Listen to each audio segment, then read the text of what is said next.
Well, if you want to know how my day's going, that pretty much sums it up. So, yeah, the small block that we built for the GMC had some issues. I won't get into all of the details, but I am 100% sure that the crank is jacked. So, had some issues with the hardware on the backside, but a couple other things. But anyway, I had a tough decision to make because here in Memphis, regardless of what anyone else thinks, I don't have any good machine shop options here. There may be one or two that I'm unaware of, or one or two that are a little pricey and wasn't willing to take my stuff there. So, yeah, had to make a decision. But the good news is something exciting came today in the mail. So we'll take a look at that, but I'll show you what the replacement is for this engine. That is a brand new Blueprint crate engine. So, never used one of these before. Well, not Blueprint anyway. So I figured, what the heck? I give it a try. Summit had it. Price was kind of what I wanted to pay for it, I guess. Well, I didn't really want to pay anything. But yeah, hydraulic roller. Stopped by and saw the folks at Driven the other day. Picked up another case of break-in oil. So we are ready to break the rings in on this thing. It is a hydraulic roller, so don't have to go crazy there. But yeah, looking forward to giving this thing a try. One piece remains seal, but yeah, let's go to the workbench and I'll show you some paperwork on it. Before we get to what I got in the mail, I just want to show you the dyno sheets on here. It's a little deceiving. So Blueprint advertises this certainly much lower than what I actually received. 341 horsepower, 371 foot-pounds of torque. The dyno sheet that I got is certainly much more than that. Nice flat torque curve. I do like that. The interesting thing is the numbers here. Max torque down here at 3,100 RPM, really good, because it's building a lot of torque down at 2,500 and right up to it. But the max foot-pounds of torque, 417, max horsepower, 363. That is a far cry from what they advertise it for, but I'm not complaining at all.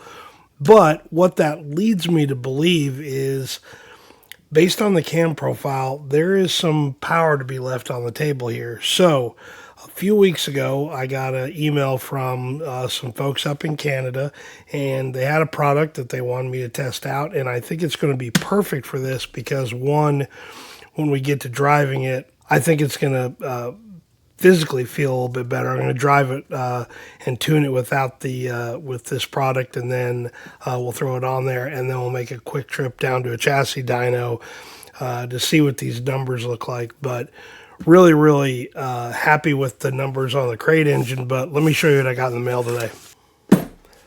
These are spacers from a company called Polymer Racing Products.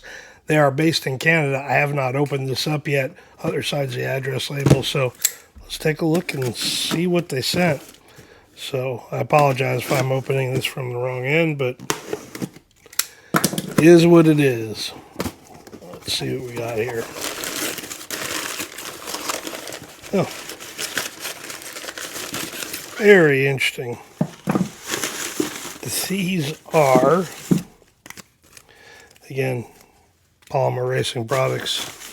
All right, let's look at these a little closer. Yeah, very cool construction. You know what? That, maybe it's just me, but that feels lighter. Let me grab the other 2-inch spacer and let's see if we can weigh these things. I had to put the little scale on a block of wood just so it wouldn't interfere. But this is a regular Edelbrock 2-inch spacer, but it feels denser for some reason. So let's see what that weighs. 537.6 grams. So 537 feels lighter. 482. So that tells me that if you look on their website, there's images of the spacer as I guess they're 3D printing it, and I guess they honeycomb the inside of it, which again is very, very cool. So if you're also looking for a heat isolator for the carburetor, you're going to get that in it. Very, very interesting. Again, this one looks just so much more beefier, but the weight doesn't really mean anything. But I think what it does do is it does tell us that there's a lot more ability when you add air inside there in a honeycomb pattern, which I'm assuming, as they layer over it on the printer, it, seals all that stuff up. It looks like it. So very cool. I kind of like that. So just something I noticed as I was handling that, wow, that's kind of a nice feel to it. It feels much lighter. So let's take a look a little bit more in depth on the inside. So how they're doing this is they're dimpling the inside of this. Now, that technology is not, new by any stretch. Obviously, it works really well on golf balls, but it's a little bit different of a principle. If you think about it, a golf ball flies through the air, and the dimpling helps create that turbulence that keeps the ball in flight longer, and allows it to fly a little bit straighter instead of just kind of all over the place. Where this one, it's fixed, the air is going through it, so you're not really moving this object through a space of air. What you're moving is air through here. But there's something called a boundary layer, and I don't know a whole lot about it, to be honest with you. Aerodynamics is something that I would love to learn a little bit more of, especially as I get back more into Texas mile type stuff here, maybe in a few years. It's kind of been on the back of my mind. But when air moves through something or over something or past something, it creates a layer up against the surface area of whatever. Now, what the dimpling does is it allows it to move past that boundary layer and create some turbulence on the backside. And I believe that is the reason why this type of spacer creates potentially, in theory anyway, more airspeed going through the spacer. Now, you've seen it probably on, old videos of, or pictures of NASCAR intake manifolds where they'll dimple the surface of the intake. I think that probably did work. We probably have more technology now with a dyno to be able to look at, what those types of things actually mean if you do back-to-back type testing with things. But this will be a really easy to A/B test. What we'll do here very shortly, maybe in the next couple of weeks, months, I don't know. We'll see. Maybe when the weather gets a little bit warmer, or excuse me, a little bit cooler. It's already warm enough here.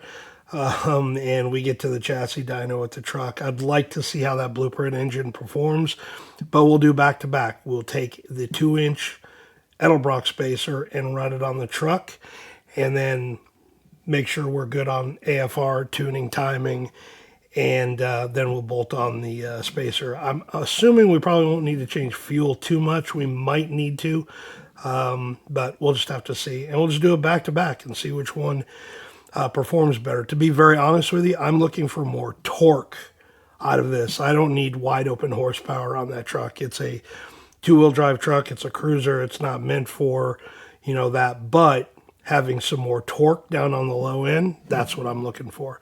So not really too technical on that turbulent zone and the, boundary layer and all of that other stuff. But it is kind of cool to see that. Now, I did try something, but we'll take a look at that here just right now. I wanted to try a little bit of this with smoke machine, and I do have a wind speed gauge that I use, not very often anymore, but certainly in drag racing days, it was also nice to be able to look at that data. But I just wanted to throw some smoke through there to see if we could look at, see if there was any change in how the smoke poured out the backside of it, Problem is being two things. One, I couldn't use a smoke machine. There's not enough pressure behind the smoke to do that. It doesn't push a lot of volume. I tried to add some additional air with the compressor, but the problem with that is it was inconsistent. And what I really wanted to see was a consistent amount of airflow going through that spacer to show that if there was any difference in how the air reacted on the backside of the spacer versus the regular 2-inch spacer. But failure on my part, probably not a very good test setup, but maybe I'll think about that in the future. But when we go to do the dyno video, we don't really need to worry about all that. The dyno results will show us exactly what it is. But just a thought on my part, but you're never perfect in everything, and this time it was a bit of a failure, but I'm sure there's probably a way to do that. But if I had an actual flow bench where I could control the CFM going through through the bench and through the spacer and be able to put a high-speed camera on the other side, we could probably do that. But I don't have a flow bench. So anyway, a little thing I tried, but was a failure. Just some other last little minute details. I do like, again, as a 3D printed deal, I'm not sure the process of how they did it, but they either reamed that out and add those metal inserts. So keep you from crushing it if that is the fact, and they are honeycombed. But these bushings are just in there very nice and tight. So not going to come out on you, but I do kind of like that. What I really thought was interesting was it being O-ringed on the bottom side. I guess I could see where potentially, depending on the intake manifold, but really that mating surface is pretty consistent through most intake manifolds.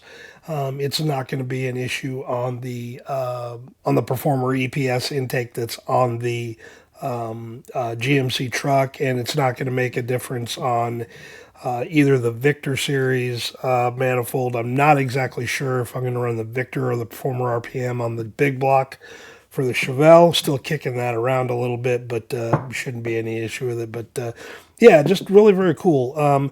Link is in the description if you want to check those folks out. Again, thank you, Tony, for sending these to me. Very, very cool. Nice to get your hands on something new and get you excited about something. But yeah, I was very, very happy to receive them, and can't wait to test them out. So that's the plan.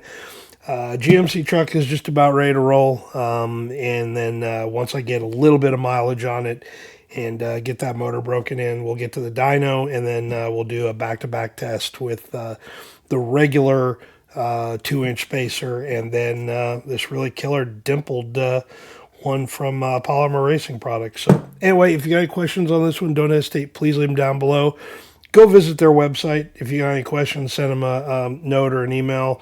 And then certainly I encourage you to check out the spacers as well. They offer a couple other products in there as well too. So something for everybody. So yeah, we'll get some real world tests on this pretty soon. So till then, we'll catch you guys later.